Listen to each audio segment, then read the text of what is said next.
Hello and welcome to the next episode installment in my tips on traveling in France. Today we're going to talk about some place that if you get a chance to go, you need to go see. There's a town called Dol de Bretagne. It's in Brittany, about 2 hours by train from Paris on the way to St.Malo. We stopped here on the way back from our visit to the beaches of Normandie, on the way back to where I was staying in Saint-Jacques-sur-la-Mer, because it was advertised on the freeway as a place of historical interest. And then it had a cathedral, and we had some time to burn and thought we'd just stop and pull off because the cathedral, we could see it from the highway. I knew it wasn't very far away. And boy, did we trip into the light fantastic. Dol de Bretagne is one of the only towns in the region of any significant size that wasn't completely leveled by the American army when we invaded France. The American commander, a colonel, I've got the information, there's a placard on the church on the inside that talks about how the American colonel convinced the German major to withdraw from the town so they did not have to level it to the ground. Dol is the original Celtic capital of Bretagne during the Frankish kingdom, when Charlemagne, king of the Franks, pushed the Romans out.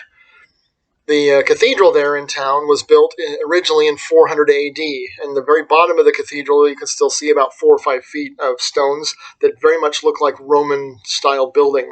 So this cathedral is an original Christian cathedral built during the Roman occupation of the region. The cathedral was built and then it was burnt to the ground by King John. Now it's funny, on the placard it says it says John Lackland. It does not say King John. It does not say King John of England. It says John Lackland, which I thought was hilarious. It's a Celtic stronghold. There's a statue out front of the cathedral of the Celtic king who convinced the Frankish, the Lombards, not to annex him. He held it during the Muslim invasion when Odo of Aquitaine had Aquitaine, which is to the south of Brittany.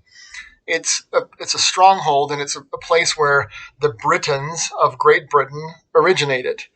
The Celtic peoples who were pushed into that region have managed to stay there, and they still have a lot of memorials there, and that was one right outside of the church. It's a very interesting cathedral.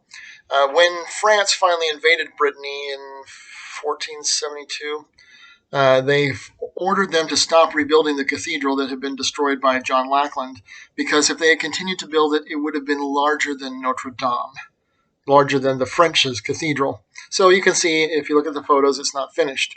But the real beauty is it's an actual, honest-to-goodness French town.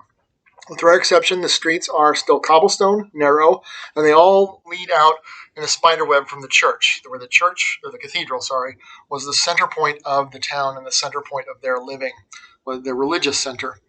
There's a main street there. The main street has examples of historical French architecture.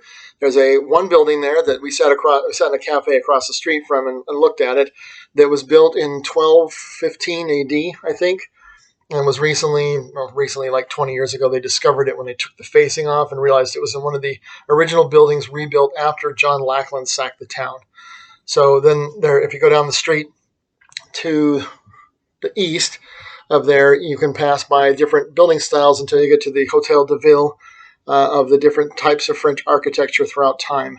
It is a time capsule of what France actually looks like, what France has looked like for the last 800 years.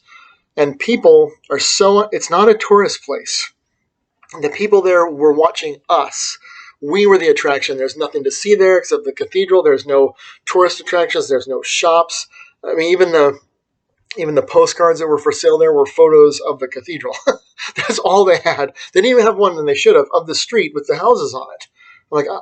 I've seen no better city in France that was worth the time and effort, except for it's hard to get there. It's really inconvenient. But if you go there, it's definitely worth a trip, because we did not destroy the buildings. They did not have to rebuild the city, and it was rebuilt only because John Lackland burnt everything to the ground.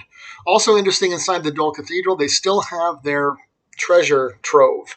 There's a room off the back of the cathedral where they let you go in, and you can still see the relics, the treasures. I was mostly interested in the old books. Unfortunately, I didn't take any photos of that section because I was afraid with the video cameras they would take exception. But it was beautiful to see actual ancient, valuable artifacts still on display and still present. The Nazis managed didn't manage to purloin. Phenomenal, because there weren't any other cathedrals I saw in the north of France that had not been pillaged by the Nazis. And I did not see this particular opportunity coming, pun intended. It was right off the freeway, easy to see, easy to get in and out. The doors are really short. I mean, the tops of the original doors in Dol are about here, which shows that the Celts who lived there were really short, or they've buried a lot of debris and the city streets are higher than they used to be. There's not a lot of Roman still left there, but there is a lot of, and the cathedral is just, it's different. The windows are original, the stained glass. A lot of them are still preserved, unlike in Carrington, where you can see the cathedral was shot at as the paratroopers went in there to try and take Carrington. So there's no damage, no significant damage in Dol that I could see.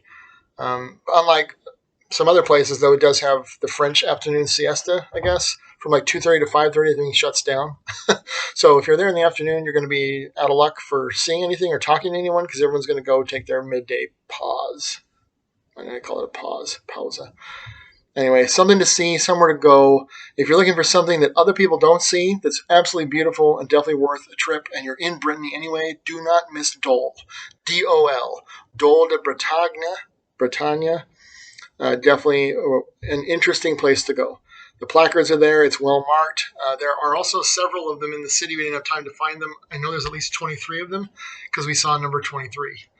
Number 1 and 2 are right outside the cathedral, which is where we started, and 23 was just to the west of the Hotel de Ville on that main drag. So there's plenty to see there, historically relevant in English, about the history of the Celts and the Brits that were there, the Romans who had been there before, or who came, the interplay between France and England when England was trying to still hold on to parts of France because of the shared ancestry of their throne, and then of modern times up to include the Second World War. So it was probably the greatest bang for our buck in terms of what we were able to see in a short period of time for the investment that we made. So I definitely recommend Dol de Bretagne. And I hope I don't destroy the town by driving too many tourists there. Anyway, enjoy a trip to France, and I'll be back with other tips and tricks and suggestions of where to go in northern France.